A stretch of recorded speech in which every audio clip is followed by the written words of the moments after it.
नमस्कार, स्वागत है आपका भीम न्यूज इंडिया में। आप देख रहे हैं भीम न्यूज इंडिया। मैं हूं आपका दोस्त विनय कुमार सिंघल। आज दादाबाड़ी सामुदायिक चिकित्सा केंद्र में 1.5 करोड़ की लागत से विधायक कोष से बने नए ओपीडी ब्लॉक का उद्घाटन माननीय लोकसभा अध्यक्ष श्री ओम बिरला के द्वारा किया गया।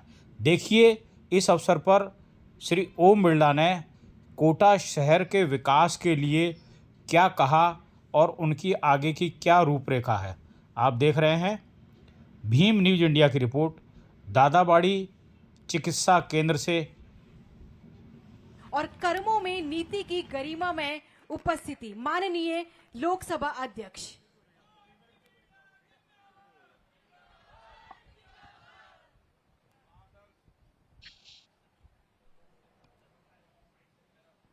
ये माइक मिट्टी का दिखता है। हेलो हेलो, ये तो ठीक है, चालू हो गया।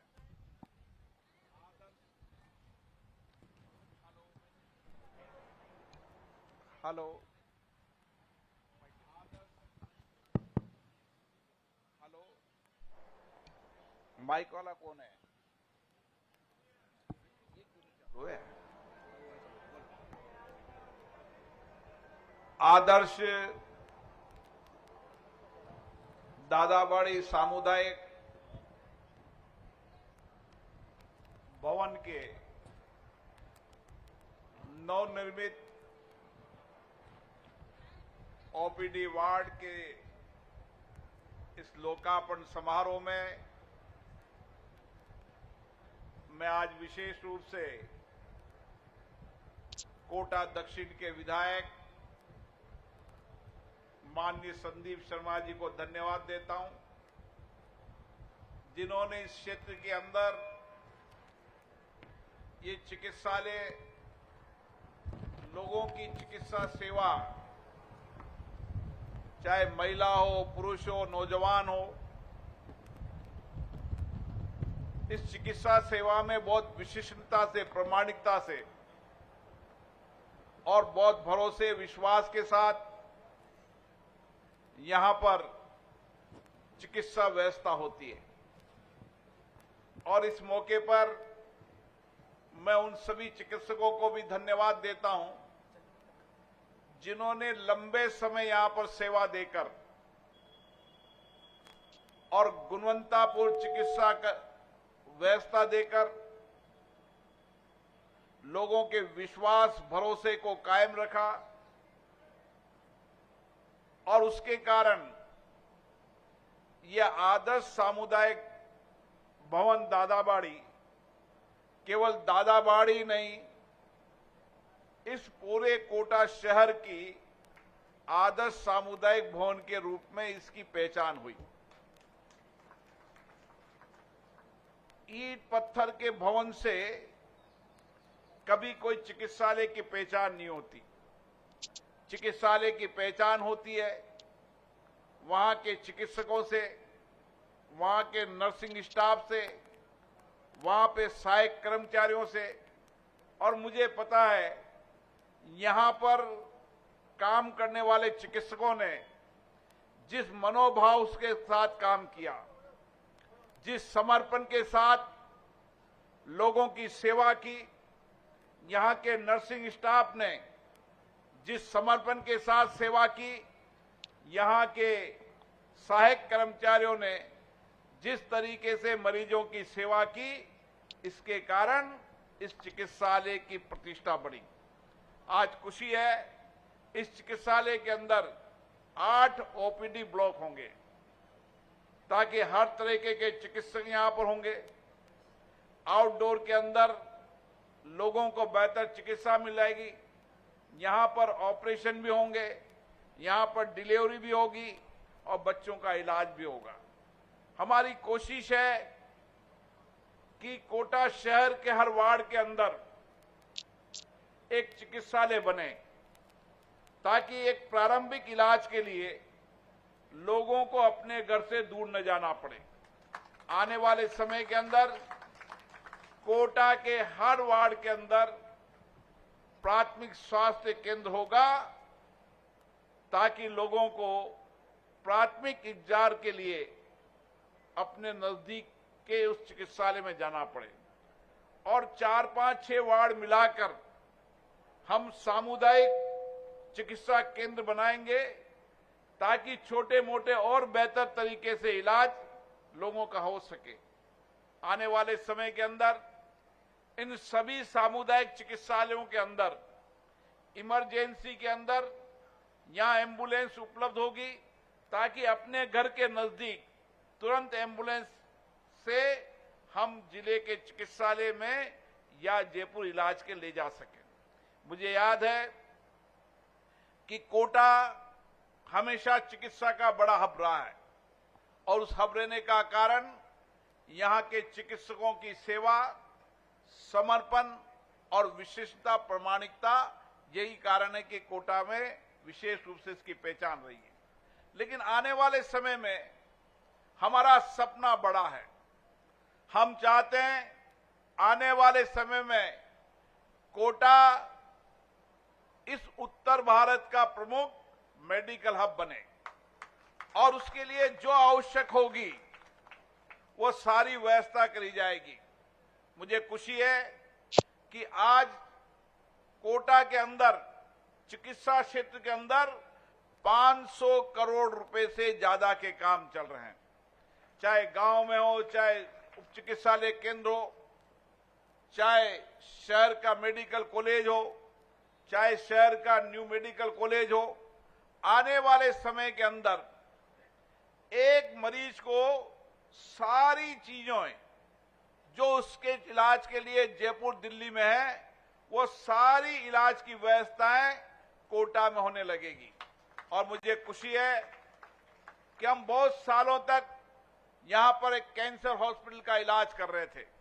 मैं माननीय मुख्यमंत्री जी को धन्यवाद देता हूं जिन्होंने पिछली बजट के अंदर यहां 195 करोड़ की लागत से यहां पर कैंसर हॉस्पिटल की बजट में घोषणा की है ताकि आने वाले समय के अंदर यहां पर कैंसर की सारी बीमारियों का इलाज एक छत के नीचे मिल जाएगा।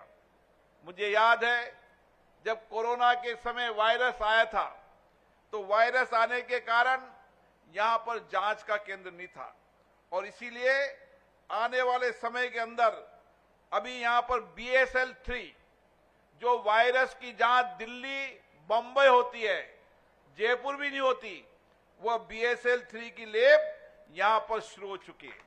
अब हर तरीके के वायरस की जांच यहां पर शुरू हो चुकी है। और इसी तरीके से मुझे याद है कि जब मैं दिल्ली के अंदर कभी इलाज के लिए लोगों को बुलाता था तो लोग जाते थे लीवर के, और लीवर की उस जांच के लिए यहां फेब्रो स्किन मशीन नहीं थी और बिना मशीन के फैटी लीवर का पता नहीं चलता था। मुझे याद है मैंने संसद के भवन के अंदर सभी संसदों की जब जांच कराई तो 30% लोगों का फैटी लीवर निकला। आज भी गांव के अंदर, ढानी के अंदर, शहर के अंदर कई लोगों का फैटी लीवर है, लेकिन फैटी लीवर की जांच यहां नहीं होने से लोगों की जब गंभीर बीमारी हो जाती है तो वह जयपुर और दिल्ली फैटी लीवर के बाद लीवर की बीमारियों को दिखाने ले जाते हैं। ये बात छोटी है लेकिन बहुत बड़ी बात है और इसीलिए न्यू मेडिकल कॉलेज में फेब्रो मशीन भी लगेगी और दूर दराज के गांव के अंदर लोगों को उसकी जांच के लिए एक मोबाइल बस की भी शुरुआत मैंने दिल्ली से कर दी है। वो मोबाइल बस भी जल्दी आ जाएगी तो हर गांव ढानी के अंदर हम लीवर की जांच भी कर पाएंगे। हमारी कोशिश है चाहे शहर हो चाहे गांव हो, हर अंतिम छोर पर उसके घर के नजदीक सारी जांचें कराकर उसका तुरंत इलाज हो।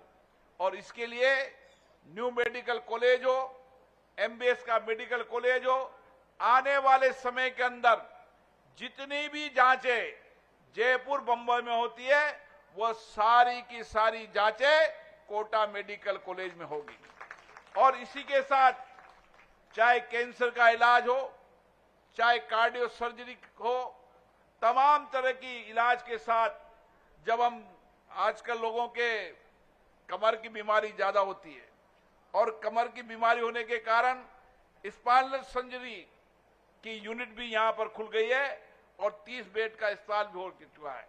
आने वाले समय में शिशु चिकित्सालय के रूप में एक अलग से चिकित्सालय खुल रहा है ताकि दूर दराज के गांव के लोग, यहाँ के गांव कोटा बूंदी के नहीं आते, मध्य प्रदेश के लोग कम से कम 40% लोग, जब आप न्यू मेडिकल कॉलेज में जाओगे, मेडिकल कॉलेज में जाओगे तो 40% लोग मध्य प्रदेश के यहाँ इलाज कराने आते हैं। मेरे पास गुना के विधायक जी का टेलीफोन आया, उन्होंने कहा मैं कोटा में ऑपरेशन कराना चाहता हूं। मैंने कहा क्यों? कि आपके डॉक्टर की प्रसिद्धि इतनी है कि जयपुर दिल्ली के डॉक्टरों ने बताया कि कोटा में डॉक्टर बेहतरीन है। ये हमारी प्रमाणिकता विशेषता है। केवल बिल्डिंग खड़ा करना, मशीन खड़ा करना, इक्विपमेंट खड़ा करना, ये हमारा सपना नहीं है। हमारा सपना है कि देश के अंदर अगर सबसे सर्वश्रेष्ठ इलाज हो तो कोटा की धरती पर हो। और इसीलिए आने वाले समय में एक न्यू मेडिकल कॉलेज आया है प्राइवेट में। आने वाले समय में 3 मेडिकल कॉलेज प्राइवेट सेक्टर में और आएंगे ताकि हम इसको एक मेडिकल का हब बना सकें, ताकि दूर दराज के लोगों का कोटा, बूंदी, झालावाड़ और तमाम आधे सवाई माधोपुर से लेकर टोंक सब लोगों का इलाज कोटा के अंदर आए और मध्य प्रदेश के राजगढ़ से लेकर तमाम लोगों का इलाज यहां पर हो। एक अच्छी बेहतर चिकित्सा व्यक्ति के जीवन में जब सबसे बड़ा संकट आता है तो बीमारी के समय संकट आता है। बीमारी के संकट के समय एक तो व्यक्ति बीमारी से टूट जाता है और एक आर्थिक तंगी से टूट जाता है। इन 2 बड़े कारण होते हैं और इन बड़ों कारण के अंदर आर्थिक तंगी सबसे बड़ी है। और इसीलिए हमने तय किया है, समय लगेगा लेकिन मेरा विश्वास, भरोसा है आने वाले समय के अंदर हम हर मरीज का सस्ता और निःशुल्क इलाज कोटा की धरती पर कराएंगे। और इतना ही नहीं, जो आपने सपना देखा था कि यहां पर एयरपोर्ट आए, जब एयरपोर्ट आएगा तो यहां पर हम एयर एम्बुलेंस भी खड़ी करेंगे ताकि कभी भी इमरजेंसी के अंदर कोटा के अंदर एम्बुलेंस होने के बाद आपका जो 8 लाइन रोड है, जो दिल्ली मुंबई का कॉरिडोर रोड है, ताकि कभी दुर्घटना हो जाए तो एयर एम्बुलेंस से कोटा के और देश के अलग अलग हिस्सों से जाने वाले लोगों का बेहतर इलाज करने के लिए जयपुर और दिल्ली के लिए भी यहां पर एयर एम्बुलेंस होने का काम होगा। इसलिए आप निश्चित मानिए, जो अपेक्षाएं, आकांक्षा, जो सपने आपने देखे, समय जरूर लगेगा लेकिन मैंने कोटा की जनता से वादा किया है, इस शहर को हम एजुकेशन हब भी बनाएंगे। आने वाले समय के अंदर जब हमारा एयरपोर्ट शुरू होगा तो उसके साथ हमारे कोचिंग के और अन्य विद्यार्थी पढ़ने भी आएंगे। और उसके साथ हमारी कोशिश है कि यहां पर नए विश्वविद्यालय भी लाएं। नए विश्वविद्यालय के साथ आने वाले समय में लोगों के आईटी का विश्वविद्यालय भी यहां पर बहुत जल्दी शुरू होने वाला है, क्योंकि अब जमाना आईटी का है। अब दुनिया के अंदर आईटी पढ़ने वाले विद्यार्थियों की जरूरत है और इसीलिए आईटी पढ़ने वाले विद्यार्थियों को विश्वविद्यालय यहां मिल सके।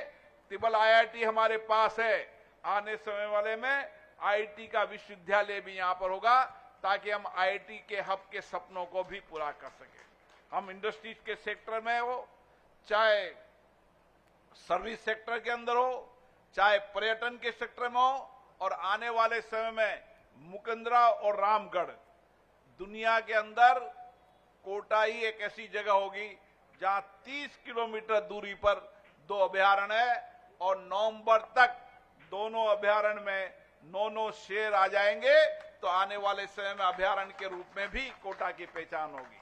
और पर्यटन के रूप में, आध्यात्मिक पर्यटन के रूप में भी हमारी कोशिश है, चाहे मथुरा दश मंदिर का कॉरिडोर हो, चाहे हमारा चंबल रिवर फ्रंट हो, चाहे नदी हो, और आने वाले समय में जो बहुत दिनों से लोग यहाँ अपेक्षा कर रहे थे कि घड़ियाल अभयारण्य से हमें मुक्ति मिले, मेरी कोशिश है कि 3 महीने बाद आपको घड़ियाल अभयारण्य से भी मुक्ति मिल जाएगी और घड़ियाल अभयारण्य से मुक्ति करने के बाद हम वहां पर जंगल और जल की सफारी का जो हमने वादा किया था, 1 साल बाद हम यहां पर जंगल और जल दोनों की सफारी कर पर्यटकों को आकर्षित करने का भी काम करेंगे। साथियों, जिस अपेक्षा के साथ, जिस विश्वास के साथ, जिस भरोसे के साथ आपने हमें भेजा है, हमारी कोशिश है ये समय, ये वक्त सबसे अच्छा है जब जयपुर में, राजस्थान में सरकार है और दिल्ली में सरकार है। दोनों जगह अब भारतीय जनता पार्टी की सरकार है और इसलिए इससे सुनहरा और स्वर्णिम अवसर कुछ नहीं हो सकता। और इसीलिए हमारी कोशिश है कि इस 5 साल के अंदर जो सपने कोटा बूंदी ने देखे हैं, उन सारे सपनों को पूरा करें ताकि कोटा बूंदी विकास के रूप में सबसे आगे रहे। और मुझे लगता है कि हम इस तरीके की चिकित्सा क्षेत्र के अंदर भी जो हमारी उपलब्धियां हैं, उन उपलब्धियों के आधार पर ये कह सकते हैं कि मेडिकल हब बनेगा। मैं पुनः कोटा के विधायक संदीप शर्मा जी को बहुत बहुत धन्यवाद देता हूं, जिन्होंने अपनी कोशिश का। आप देख रहे थे भीम न्यूज इंडिया। यदि आपको भीम न्यूज इंडिया की खबरें पसंद है तो प्लीज़ हमारे चैनल को यूट्यूब पर सब्सक्राइब कीजिए, लाइक कीजिए, शेयर कीजिए और कमेंट्स कीजिए। भीम न्यूज इंडिया के आने वाले नोटिफिकेशन के लिए आप बेल आइकन का बटन दबाना ना भूलें। भीम न्यूज इंडिया को आप फेसबुक और ट्विटर पर भी फॉलो कर सकते हैं। बने रहिए हमारे साथ, देखते रहिए भीम न्यूज इंडिया। आपका बहुत बहुत धन्यवाद।